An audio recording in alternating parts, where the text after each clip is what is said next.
तो master supreme warrior के इस एपिसोड की शुरुआत वहीं से होती है जहां से पिछला एपिसोड खत्म हुआ था। पिछले एपिसोड के एंड में देखा था वो जो थी फेंग वो यानकी को बताती है जो शायद काई नाम की लड़की ना, अरे ये मोटे को लाइक भी यहाँ पे करती है, प्लस बहुत टैलेंटेड भी है। यानकी भी कहता है सच्ची वो ज्यादा टैलेंटेड है फेंग के यहाँ, लेकिन वो हमारी यंगर जनरेशन है, उनकी मर्जी, उनको जो करना करने दो, हम कोनो के बीच में यहाँ पे उंगली करने वाले, हमको हमारे काम पे ध्यान देना चाहिए। यानकी भी कहती है तुम 7वें रैंक की हो और तुमको 8वें रैंक पे लेवल अप करने पे ध्यान देना चाहिए, 7वें रैंक पे रहना ठीक नहीं रहेगा। ये भी कहती है लेवल अप ऐसे नहीं होता, उसके लिए मुझे मेरी अपॉर्चुनिटी यहाँ पे चाहिए। तो यान के बोलते कहाँ पर है आपकी अपॉर्चुनिटी? ये कहती है तू थोड़ा सा बहन का घोड़ा है क्या? अबे अपॉर्चुनिटी ऐसी होती है जो तुमको मिला तो हो गया, नहीं मिला तो नहीं हुआ, हो सकता कभी भी मिल जाए, हो सकता अभी मिल जाए, कल मिल जाए, 1 साल बाद, 10 साल बाद, 100 साल बाद, 1000 साल बाद, ये ना ही मिले, ऐसा कुछ भी हो सकता है। तो जाके अपना काम कर, मैं अपना काम यहाँ पे करती हूँ। यान के अपना काम करने आ जाता है 12, और जो सॉल स्पेटिंग स्पाइक यहाँ पे मिला था ना नीडल, उसको रिफाइन करने को तैयार यहाँ पे था। उसको रिफाइन करने के लिए यूज करने के लिए अपना जो आत्मा है ना, अपना आत्मा का हल्का सा हिस्सा डालना पड़ेगा।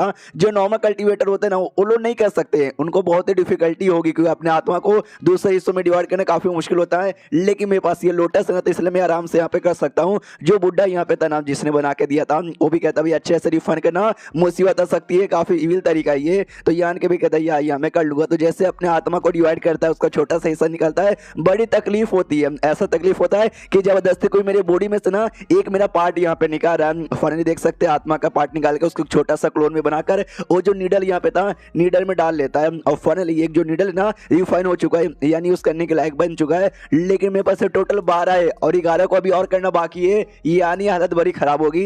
कई महीनों का टाइम यहाँ पे गुजर जाता है, लेकिन फाइनली जो भी नीडल्स यहाँ पे थे सब में अपनी आत्मा का हल्का हल्का हिस्सा डाल के उनको रिफाइन कर लेता है। उनको रिफाइन करने के बाद वो जो इंक नेस्ट यहाँ पे था जहां जाने की तैयारी कर रहा था आ जाता है। ओयंग यहाँ पे कहता भाई संभल के जाने का, बहुत सारे 8वें रैंक के बंदे कहते उनकी काफी बैंड बच गई थी। यान के भी कहती है मेरे से बढ़िया, लेकिन किसी का आत्मा नहीं है, अब मेरे पास नीडल भी है तो मुझे कुछ भी यहाँ पे नहीं होगा। तो एंट्री मार लेता है। एंट्री मारने में हमने देखा भी था बहुत पहले जो इंक नेस्ट में आता है ना उसकी बॉडी नहीं आती, उसका आत्मा यहाँ पर आता था, तभी तो आत्मा के ऊपर इतना ध्यान यहाँ पे दे रहा था। आ जाता हूँ कहता है कि चलो जितने भी इंक नेस्ट के बंदे हैं ना सारे सामने आओ, लेकिन कोई भी सामने नहीं आता। ये भी देखता भाई कोई यहाँ पर है नहीं। अच्छा वो डायरेक्शन से महसूस हो रहा है मुझे वो डायरेक्शन में यहाँ पे जाना चाहिए, वो डायरेक्शन में निकल जाता है, लेकिन वहां पे भी कोई दिखाई नहीं दे रहा। आवाज लगा तभी कोई है या नहीं है, तभी ढेर सारे आ जाते हैं टेई लोड। ये भी देखते एक सेकंड, मुझे ऐसा क्यों लगता है लोग जाल बिछा के रखे थे और मैं इनके जाल में फंस गया। फिर जितने भी टेई लोड है ना लोग भी देखते यार हमको लगा इनके सेटर आई होगी, लेकिन नहीं ये तो कोई और यहाँ पर आया है, मारा सालों को। इतना बोल कर एक अटैक कर देते जो यान की को लगता भी है। यान के नोटिस करता बाप रे भाई इस अटैक में कुछ ज्यादा दम है, तभी तो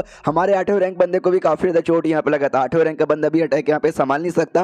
हालांकि अगर मैंने सॉल वॉर्मिंग लोटस यूज किया तो भाई मैं इनके अटैक से बच भी सकता हूँ, इनकी बैंड बजा भी सकता हूँ, लेकिन यार वो करने से मेरा जो लोटस है ना वो एक्सपोज हो जाएगा और अभी मैं एक्सपोज नहीं करना चाहता। जब क्रिटिकल मूवमेंट हो जाएगा ना तो जाके मैं एक्सपोज करूंगा। अभी जो भी मामला ना उसको धीरे धीरे ही करके हैं, तो धीरे धीरे ही करता है। इंग्लैंड के लोग नोटिस करते भाई कि इंसान जो बस 7वें रैंक है उसकी इतनी हिम्मत हो गई जो इतने सारे टेटे लोड के बीच में घुस आ गया। लगता है साले को ना मरने का शौक यहाँ पर होगा।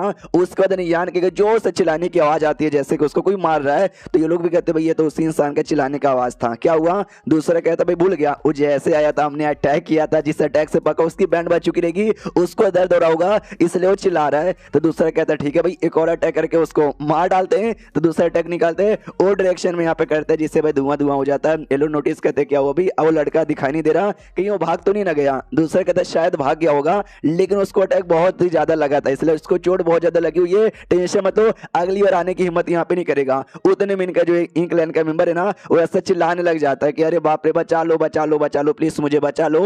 ये लोग कहते भाई क्या हो गया तुझे, किससे बचाए? तो जैसे चेक करते वो जो नीडल यहाँ पे था ना, नीडल उसकी बॉडी में घुसा हुआ था, यानी यान का आया था नीडल घुसा कर दूर यहाँ पे चल गया था। ये लोग देख के पहचान जाते भाई ये नीडल तो बंदे लोग की आत्मा ही खत्म कर देता है पूरा। और अभी के लिए हम अपनी आत्मा के फॉर्म में ये लड़का चला के वो यहाँ से जानबूझ के बस नीडल फेंक के चल गया था। उतने में यान की वापस आ जाता है। ये लोग कहते भाई ये लड़का वापस यहाँ आया, लगता मरने का शौक है, तुझे मार ही डालेंगे। इतना बोल के एक अटैक निकाल के ना यान की और यहाँ पे कर दिया जाता है। तो यान के फिर से जोर से चिल्लाता है, जैसे जोर से चिल्लाता ना वो भी कहता है कि भाई तुझे क्या लगता है कि भाई तू जोर से चिल्लाएगा और तेरे चिल्लाने से हम लोग डर जाएंगे। तो यान के चिल्ला नहीं रहता, बेसिकली चिल्लाते चिल्लाते अपने मुंह के अंदर उसने नीडल रखा था वो नीडल यहाँ पे निकाल लेता है जो उस इंग्लैंड वाले को लग भी जाती है। बाकी इंग्लैंड वाले कहते भाई क्या हुआ बोलना, तूने मारा क्या उसको? शिट यार ये भी डर रहा है यार, इसकी बॉडी में भी नीडल यहाँ पे चल गया। अब आते भाषर जहाँ पे यान के रियल बॉडी है, जहाँ पे बॉडी पे भी असर हो रहा था ओयंग वहीं पे था। ओयंग भी नोटिस करते कि भाई कुछ तो हो रहा है। अरे यान के तो ठीक है ना, अभी जल्दी से होश में आ। यान की हल्की सी अपनी आंख बस यहाँ पे खोलता है, होश में नहीं आता, बस आंख खोला था। इसका ये मतलब होता है कि इसका जो आत्मा है ना, आत्मा काफी गहरा चोट चोट यहाँ पे लगा शीट यार, अगर ऐसा रहा तो भाई मुसीबत हो सकता है। इसकी जो रियल बॉडी वो भी ऐसा जोर से चलाती है दर्द के मारे। तो यंग एक पिल निकालता है, पिल निकाल के देता है, बेटा खा ले। मनी मन सोचता है हालत इसकी बड़ी खराब हो रही है, बॉडी बाहर से डैमेज हो रही है, अंदर से आत्मा भी डैमेज यहाँ पे हो रही है। अगर इसको कुछ हो गया ना और एनसेटा को मालूम चला, एनसेटा हमारे पास नाराज हो जाएगी। एक काम करके एनसेटा से जाके मिलता हूँ। तो एनसेटा के पास जाता है, बताता है इसकी ऐसी हालत है, बोलिए मैं क्या करूँ। एनसेटा कहती है क्या ही कर सकता है, अभी आराम से बैठे रहे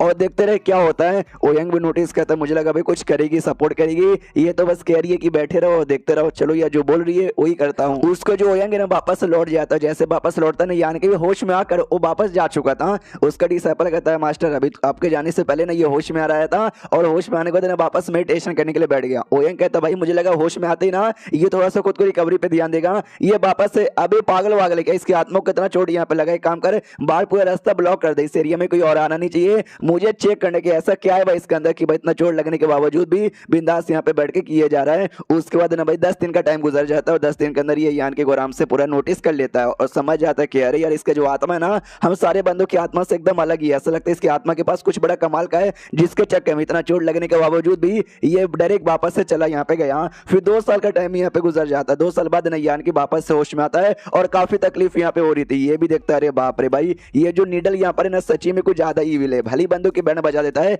लेकिन उनकी बैंड बजे से पहले मेरी भी बैंड बजता है, मुझे भी काफी चोट यहाँ पे लग जाता है और मैं 3 ही नेल यहाँ पे यूज कर पाया, मैं 3 ही नीडल यूज कर पाया। 3 से ज्यादा यूज करने की कोशिश करता तो मेरी आत्मा डिस्ट्रॉय भी हो सकती थी। हाँ सॉल वॉर्मिंग लोटस रहते भर में भी डिस्ट्रॉय हो सकती थी। डिसाइपल यहाँ पे कहता मास्टर ओयंग देखो यान के होश में आ गया। ओयंग भी कहता होश में आ गया तो ठीक है ना, तुझे कुछ हुआ नहीं ना। यान के भी कहता या मैं ठीक हूँ, मैं ठीक हूँ। ओयंग सामने से पूछता है तुझे काफी तकलीफ यहाँ पे हो रही है लेकिन तू जो काम करने गया था वो काम हुआ या नहीं हुआ। ये कहता भाई मैंने 2 टेटे लॉर्ड को बड़ा चोट यहाँ पे पहुंचाया, आई डोंट नो मरेंगे या नहीं मरेंगे लेकिन चोट तो बहुत ही मैंने पहुंचा दिया है। जो सुन ओयंग कहता है क्या बात करो सच्ची में, मजाक नहीं ना कर रहा। यान के बोलते कि ऐसे मामले में बिल्कुल भी मजाक नहीं करता। वो कहते तूने किया क्या, तूने उनकी आत्मा को चोट पहुंचाया क्या। ये भी कहता है उनकी आत्मा को चोट पहुंचाया। सुनिए यार मैं वापस जाना चाहता हूँ, अभी मैंने 2 को पहुंचाया, मिनिमम 2 को 2 और पहुंचा के वापस आ ही सकता हूँ ना।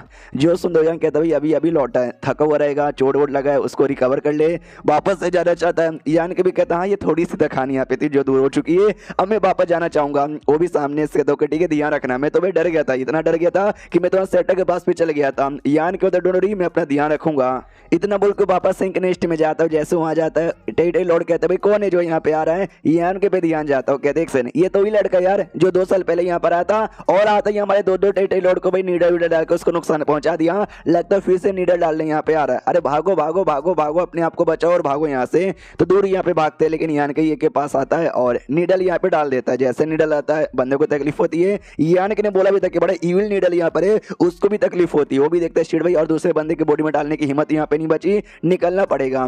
और चैप्टर वापस से यहीं पे खत्म हो जाता है। तो चैप्टर खत्म तो वीडियो भी खत्म। तो मिलते हैं किसी और वीडियो में, जब तक के लिए बाय बाय।